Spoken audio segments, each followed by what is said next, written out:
Hi guys, good day and welcome back to our channel, Merjan's Garden. And today guys, ay nagpapausok ako dito sa garden. And medyo nasad ako today kasi kahapon habang naglilinis ako dito. Nakita ko guys yung isa kong pink lactea. Akala ko okay sila kasi 'di ba nabigyan ko sila ng update sa inyo. And ayun, yung isa kong pink lactea, nakita ko na lang guys, bulok na yung rootstock niya. Hindi pa ako nakakapagdilig sa kanila. Simula nung maitanim ko sila doon. And parang okay naman siya nung dumating sa akin. Hindi ko alam kung okay siya or ano, pero kasi guys, 'di ba, itong white, yan, itong white natin, ay meron talaga siyang problema nung dumating sa atin. Bulok talaga yung RS niya. And napakaikli ng rootstock talaga nila guys. And ito, kinat ko siya at in-air dry. 'Di ba? And then, tinanim ko siya nung natuyo na siya. Pero, binunot ko sila guys nung nakita kong nabulok yung isang pink, white pink natin na lactea. Doon sa gitna, yung sa gitna guys yung nabulok. Nakita ko siya, malambot na yung rootstock niya. And yun, naisip ko agad na bunutin sila. And meron na silang konti dito sa dulo. Ayan, kung papansin nyo guys, bagong cut na naman siya. Ayan, kasi may nabubulok na naman sa gilid niya. And ginawa ko, tinanggal ko, tapos nilagyan ko na naman siya na tango. Ayan, ito naman guys, ganun din. May bulok na rin sa gilid niya. Yan, yung dito na area. Buti nagsisimula pa lang ito, magkaroon ng bulok. Ayan, yung dito, tsaka dito. So, ginawa ko, kinat ko at nilagyan ko nga sila ng tango. So, yun yung ginawa ko sa kanila guys. At ngayon, kahit natuyo na sila guys, ini-air dry ko pa rin sila dyan kasi natatakot na ako. Baka na sila guys, matuluyan sila. So, antayin ko talaga silang sobrang matuyo para, safe. Ayan. So, yan sila guys. And yung mga kinat natin na ganito, tinabi ko muna dito guys sa mga pot. Ayan, yun din oh. Ayan. Papausok ako guys kasi dami nangangagat dito. Ayan, nandito yung natin, sprayer. Ayan, tapos yung iba na nakuha ko guys, ito yung mga chinap-chap ko na siya guys kasi tawag dyan, niisip ko na masave nga siya. So ito pa yung iba oh na durug-durug na nga guys oh. Ayan. Ganito siya lumambot. Tinry ko siyang lagyan ng tango. Ayan, yung maubos na nga yung tango ko. Pero, yung iba talaga guys, bulok na. Ayan, parang yung center niya, ayan, yung sa gitna niya guys, nagkaroon ng ganyan na uwang. Tapos, parang nagba-browny siya na lumalambot. Ganun yung itsura niya. So, ito yung mga tinatry kong isave. Pero wala guys, oh. Wala na to. Hindi na to siya masisave. So, dito, meron akong maliliit na nakakuha. Di ko alam guys kung magsasucess to. Tinry ko lang guys. Baka sakali, kasi sayang naman. Tinry ko lang i-graft dito. Tsaka ito, yung maliit na part na nakuha natin. Di ko alam kung magsasucess siya guys or hindi na siya mabubulok. Pero, at least na try natin guys. Ayan, nakakalungkot guys na nangyari to sa lactea natin. Pero, siguro may purpose kung bakit siya naging ganyan. Ayan yung itsura ng ating garden. And nandito yung malaki natin na natira. Actually, maliit na nga to guys. Maliit na lang to kasi marami na talaga akong nakuha sa kanya na kinat ko. Ayan, kinat ko siya. Yan yung mga pinagkatan guys. Oh. Ayan, nilagyan ko siya ng tango. Di ko alam kung mag-success to guys. Pero ang ginawa ko sa kanya ay kumuha ko ng straight form ng ating lactea na green. Ayan, yung gano'n, no? Pero straight siya. So, meron kasi ako nito na napakalaking puno doon banda sa may gate namin. So, kumuha ko ng cuttings at tinusok ko dyan sa pot ng ating lactea. Tapos, parang ganito guys yung ginawa ko. Ayan, ito, tinanggal ko na yung nila, sinulid kasi na guys, dikit na talaga sila. Successful na yung pag-graft natin ito. Yan, ito yung green natin na lactea. Yan, kasi wala pa tayong grafting nito. So, hindi pa ako nakapag-graft sa kanya. First time ko lang talaga ganito guys, mag-graft sa kanila. Kasi first time ko lang din ma-discover yung pag-graft ng Lactea. Kasi before nagtatry talaga ako sa dragon fruit pero hindi talaga naging successful. So, kailangan pala Lactea to Lactea. So, ayan, ito naman, successful na rin to guys. Kaso lang yung top, nung habang tinatanggal ko na, lakasan ko yung guys, nasagi ko siya. So, natanggal na naman siya. So, ginawa ko, binalik ko ulit. Pero successful guys yung mga kasamahan niya. Lahat naman sila actually naging successful yung pag-graft natin. Yun nga lang yung sa taas. Medyo nalakasan ko talaga yung nasagi ko siya. So natanggal. So binalik ko lang guys. Ayan, ito meron pa tayong tatanggalin dito. Ito nasagi ko din to. Di ko alam kung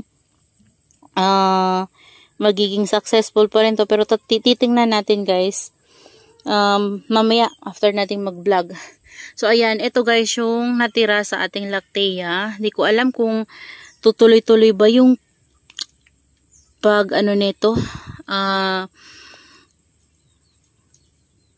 Tutuloy-tuloy ba yung pagbulok niya or masisave natin siya. Hindi ko talaga alam guys. Kaya ginawa ko, di ba meron siyang branch dito. Kinat ko yung dito na area habang okay pa yung sa top niya guys. Ayan o. Ayan, so dinikit ko siya dito. Para if ever mabulok man siya, meron tayo dito. Ayan. So, ayan guys yung itsura niya. Sana talaga guys masave ko pa. Ayan, pinatong ko muna to dito. Pero yung dalawa, yung red and green, okay naman sila guys. Pero, obserbahan ko pa rin. Ayan. Nakakasad lang talaga guys na nagkaroon ng problema yung white pink natin. Siya pa naman yung pinaka-favorite ko and talaga to, medyo pricey talaga tong Lactea na to guys. Kaya nasasad ako. 3 pa naman sila. Buti na lang guys, pansin ko agad kung hindi lahat sila guys mabubulok. Ayan. Hindi ko alam kung anong nangyari. Hindi ko rin alam kung dahil ba sa rootstock nila kasi nung dumating talaga sila sa atin guys parang hindi talaga healthy yung rootstock nila kasi wala siyang wala siyang detain sa sugat niya. Kasi before, nung mga nabili ko siya, meron siyang detain talaga sa sugat niya. Talagang pinatuyo nila yun. Ito, wala talaga. Nung dumating siya sa akin, nakakat lang siya. Pero parang fresh pa nga yung pagkakat sa kanya. Hindi pa siya talaga totally tuyong-tuyo. So, ayun. Siguro yun yung problema. Siguro dahil hindi nila talaga nalagyan ng detain yung sugat ng Lactea at hindi talaga nila na air dry na maayos or hindi ko talaga alam guys. Siguro may problema talaga dun sa rootstock nila. Hindi talaga healthy yung Lactea na nabili ko sa kanya guys. So nabili ko yan kay Igorotac. So sana masave ko pa talaga guys ito. Sayang naman kapag hindi natin na-save. Nakakalungkot lang, pero ayan, sana mag-success yung mga nakuha natin na maliliit na part na nilagay natin dito sa guys, dito. Kasi sayang talaga. Sayang ang ganda-ganda ng Lactea na to.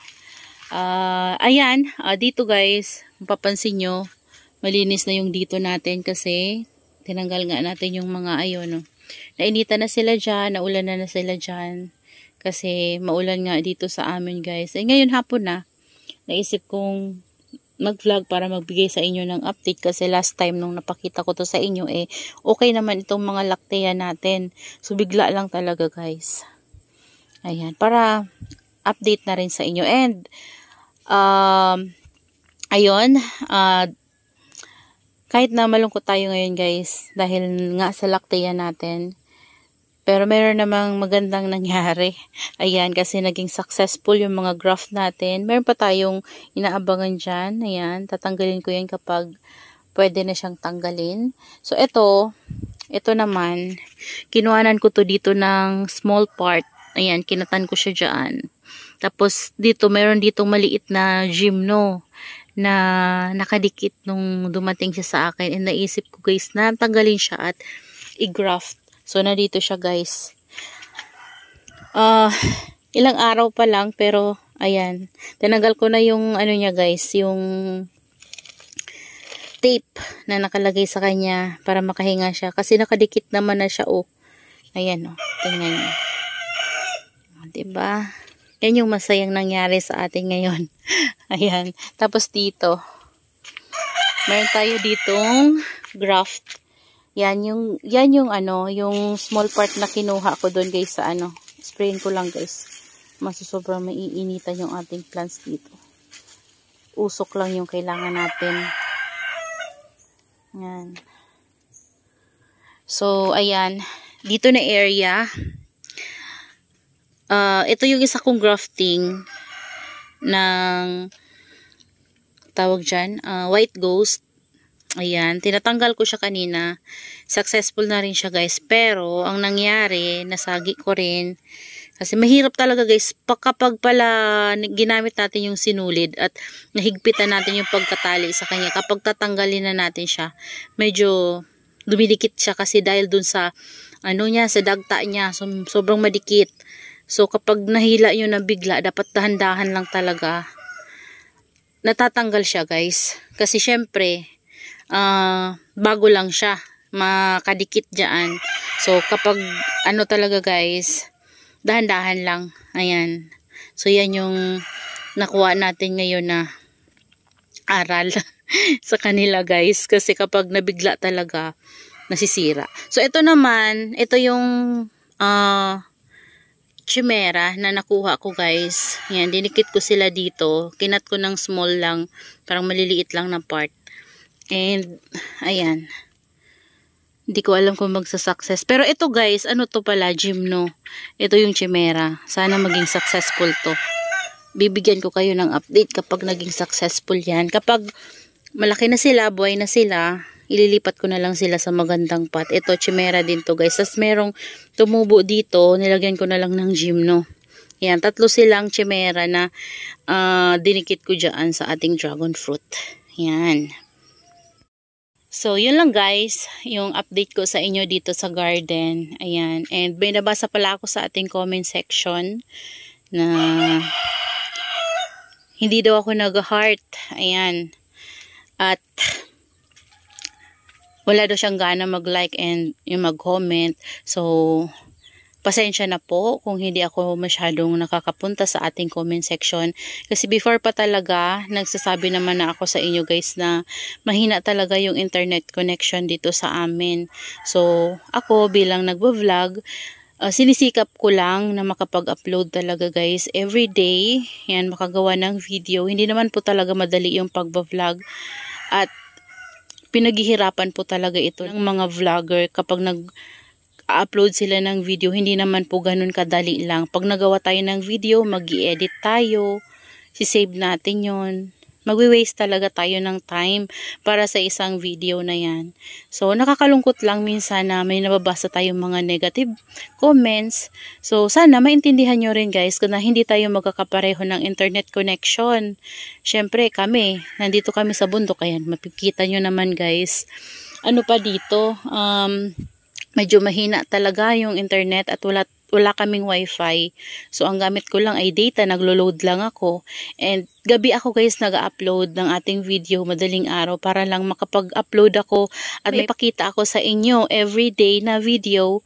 So, para din makatulong sa mga nag-aalaga ng mga succulents, yung mga care tips na binibigay ko sa inyo, yung mga ginagawa ko dito sa garden, yun yung sinashare ko. Actually, parang ano lang naman din to guys na pagbablog ko.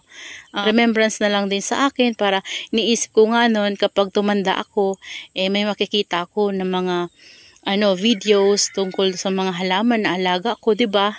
Na pwede nating mapakita sa mga darating natin, mga apo-apo, ganyan, 'di ba? Masayang tingnan. So, wag na tayong mag-comments ng mga harsh kung hindi naman makakatulong sa tao, kung hindi naman natin alam kung ano yung hirap ng tao bago makapag-upload ng videos. Kasi minsan po maganda talaga yung silent na lang tayo. Kung wala tayong magsasabing maganda, tahimik na lang tayo, 'di ba? So, yun lang guys. Na ano ko lang din yung medyo masakit din sa feeling nating mga vlogger na nababasa natin yung mga ganyan na comments na hindi naman nila alam kung ano yung hirap natin sa paggawa ng video na ina-upload natin. Kaya yun lang, nilabas ko lang yung sama ng loob ko kasi tingnan nyo yung nangyari sa atin guys. Nagka-problema tayo sa Lactea tas may nababasa pa tayo na gano'n na comments, 'di ba? Medyo medyo hindi maganda yung mood talaga natin. So, yun lang guys. Sa lahat ng nanonood sa atin, maraming salamat po sa inyo. Lalo na kay Sis Jamaica of Succulent Please. Mega love shoutout Sis Bibili Nazareta and Mama Donna TV and Ma'am Mary Jean Ramos. Shoutout po sa inyong lahat. Ma'am Linsky, ayan, tsaka kay Ma'am Susan Fable na laging nanonood yan sa atin. Maraming salamat po sa suporta ninyo. Yan, that's all for today. Yan guys, pasensya na medyo hindi maganda yung timpla natin ngayon kasi nga ganyan yung nangyari and meron pa tayong basher. Ayan, ayaw kong patulan pero kasi medyo masama talaga yung pakiramdam ko ngayon guys.